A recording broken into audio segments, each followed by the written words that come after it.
उपनिषद क्या कहती है? परम प्रकाश रूप दिन राती, नहीं चाहिए कुछ दिया कृत बाती।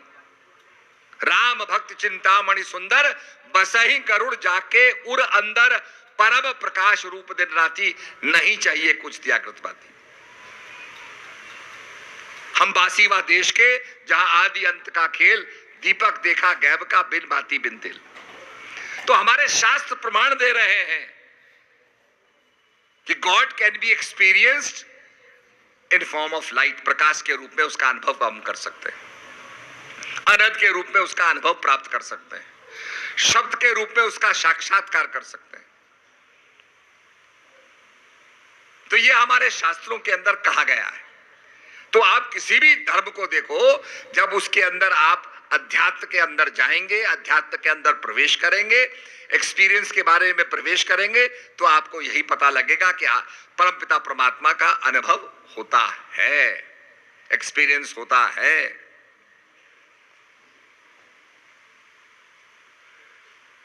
अभी आपने दुनिया में देखा होगा किस प्रकार से भयंकर लड़ाई छिड़ी हुई है।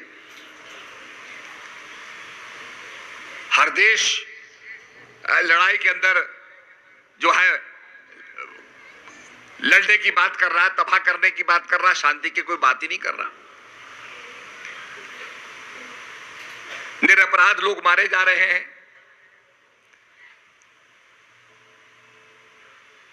तो ये एक सिनेरियो है, एक भूमिका आ रही है सामने। आप क्लाइमेट को देखो, अभी कितनी बारिश हुई, अतिवृष्टि हुई, बार बार बर्फ पड़ती रही। हमारे उत्तराखंड में तो इतनी वर्षा हुई पूछो मत। तो ये प्रकृति का संतुलन जो है धीरे धीरे बिगड़ रहा है, जिसको हम कहते हैं ग्लोबल वार्मिंग। और इतने ज्यादा तेजी से हमारे जो पोल हैं, ये इनका बर्फ पिघल रहा है, ग्लेशियर पिघल रहे हैं, जिसकी कोई सीमा नहीं है। हम भजन अभ्यास करें और हमारे जो शास्त्र बताते हैं, कर्म प्रधान विश्व रचि राखा, जो जस करई तो तस फल चाखा। आपने देखा होगा भगवान राम की कथा आती है, रामलीला में दिखाया जाता है कि दशरथ जी ने श्रवण कुमार को मारा।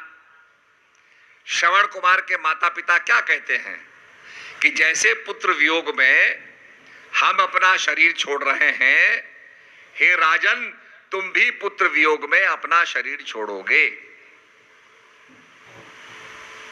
फिर हम ये देखते हैं कि भगवान को भी नारद जी ने श्राप दिया कि आपको अपने रूप का गौरव है, आपने मुझे बंदर बनाया, मुझे बंदर का रूप दिया, इस स्वयंवर के अंदर बंदर बन के मैं घूमता रहा, मेरा उपहास होता रहा। तो हे महाराज, ये बंदर ही आपके काम आएंगे। एक समय ऐसा आएगा जब बंदरों की सहायता से ही आप विजय प्राप्त करेंगे। अब नारद जी ने भी श्राप दे दिया। तो कहने का मतलब कि अगर आप इन प्रसंगों को देखो, कई प्रसंगों को देखो, तो उसमें यह आता है कि कर्म प्रधान विश्व रचि राखा, जो जस करे तो तस फल चाखा। भगवान ने भी अवतार लिया, उनका आना हुआ और बंदरों ने ही उनकी सहायता की, लंका पर विजय प्राप्त की। तो हमें यह सोचना चाहिए थोड़ी देर के लिए कि भाई अगर हमारे बारे में लोग क्या कहेंगे। जैसे आदमी चले जाता है, गुजर जाता है, संसार से उड़ जाता है, श्रद्धांजलि सभा मनाई जाती है, हम सब श्रद्धांजलि देते हैं। तो थोड़ा कल्पना करो कि हमारे बारे में लोग क्या कहेंगे। जिन्होंने माँ बाप का पैसा लिया, उड़ा दिया, परिवार को घाटे में डाल दिया, तो यही तो बोलेंगे कि भाई ये संभाल नहीं पाए, परिवार का जो नाम था, परिवार की जो ख्याति थी, उसको संभाल नहीं पाए, माता पिता की विरासत को संभाल नहीं पाए, बिगाड़ दिया सब कुछ, परिवार को कर्ज में डुबो दिया। और जो अच्छा काम करेगा उसको याद करेंगे। कोई भी व्यक्ति हो, महात्मा हो, भाई हो, प्रेमी हो, वो अच्छा कार्य करेगा तो लोग उसको याद करेंगे, भाई देखो कितना अच्छा सेवक था, हमें उसका अनुकरण करना चाहिए, ऐसे भक्त का अनुकरण करना चाहिए। आपने महात्मा सत्यानंद जी को देखा होगा, जिनका नाम बाद में सर्वज्ञानंद था। कोई पढ़े लिखे नहीं थे, बड़े बड़े आश्रम बनाए उन्होंने, हरिद्वार का आश्रम बनाया, पंजाबी बाग का आश्रम बनाया। रामायणी महात्मा जी जो थे, जहां जाते थे सत्संग सुनाते थे, और सारी रामायण कंठस्थ थी। एक प्रेमी ने केवल इतना ही पूछा कि रामायणी जी, हम एक बात पूछना चाहते हैं कि जब भगवान राम अयोध्या में लौटते हैं और सारे अयोध्या वासियों को एकत्रित करते हैं और एकत्रित करके उनसे नम्र निवेदन करते हैं, विनती करते हैं, भगवान सबका शुभ चाहते हैं, सबका मंगल चाहते हैं, और भगवान कहते हैं और रहूं 100 गुप्त मत, सभी कहूं कर जोर, शंकर भजन बिनहि नर भक्त न पावई मोर। वो गुप्त मत क्या है?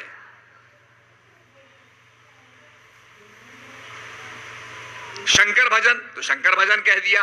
अब शंकर भजन कह दिया तो गुप्त कहां रहा? वो तो कह ही दिया। इसका मतलब शंकर भजन भी कुछ गुप्त है।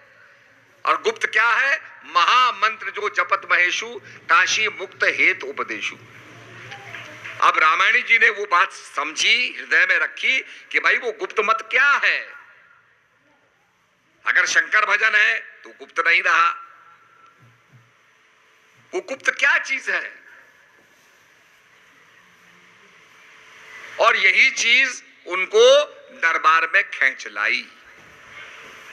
ज्ञान प्राप्त किया और ज्ञान का प्रचार किया देश विदेशों में, और आपके इंटरनेट के जरिए प्रेमियों को सत्संग सुनाते थे, दरबार के प्रति उनके अंदर प्रेम पैदा करते थे। ऐसा उन्होंने जीवन जिया। तो आज हमारे लिए वो अनुकरणीय है कि भाई जैसे महात्मा जी ने किया हमें भी करना चाहिए। कितना समय हम प्रचार में लगाते हैं, कितना समय लोगों के अच्छा सत्संग सुनाने में लगाते हैं, सेवा करने में कितना समय लगाते हैं। तो अगर हम सोचें कि भाई कल हमारा समय आ गया और श्रद्धांजलि की बात आई तो लोग क्या बोलेंगे हमारे बारे में, तो इन सब चीजों पे विचार करते हुए अपने कर्मों को सुधारो, अपनी गलतियों को सुधारो। हम शीशे में मुंह देखते हैं, इसलिए देखते हैं कि भाई कहीं कालख लगी है तो उसको ठीक कर लें, बाल बिगड़े हुए हैं तो बालों को बना लें। तो ये भाव, सुधारने का भाव, करेक्शन का भाव हमारे अंदर होना चाहिए, सुधार का भाव हमारे अंदर होना चाहिए। आप जपे औरों को जपावे, नानक निश्चय मुक्ति पावे। हम अपने आप भी सुमरण करें, औरों को भी प्रेरणा दें। जब आदमी इत्र लगाता है तो वो इत्र का सुगंध उसको मिलती है, पर दूसरे भी उसका लाभ लेते हैं। और यही संतों ने कहा, नाम जप कलु आयु कलु आयु। ये कलिकाल आ रहा है, नाम का जाप करो। और कलिकाल को जब मारने लगा राजा परीक्षित, तो कली ने कहा साहब मेरे में बड़े अवगुण हैं, बहुत कमियां हैं, पर जो मेरी विशेषता क्या है कि जो प्रभु के नाम का सुमरण करेगा उसका उद्धार हो जाएगा। जो हजारों वर्ष तपस्या का फल, हजारों वर्ष यज्ञ का फल त्रेता और सतयुग में जो था, जो मिलता है, वो नाम स्मरण मात्र से मिलेगा। तो ये कलिकाल का प्रभाव है। तो कलिकाल का लाभ लेना है तो भाई नाम जप करना पड़ेगा, और कलिकाल में डूबना है तो कलिकाल का तो माया माया फैली हुई है। तो इसलिए यही हमारे संतों ने कहा, नाम जप कलु आयु कलु आयु।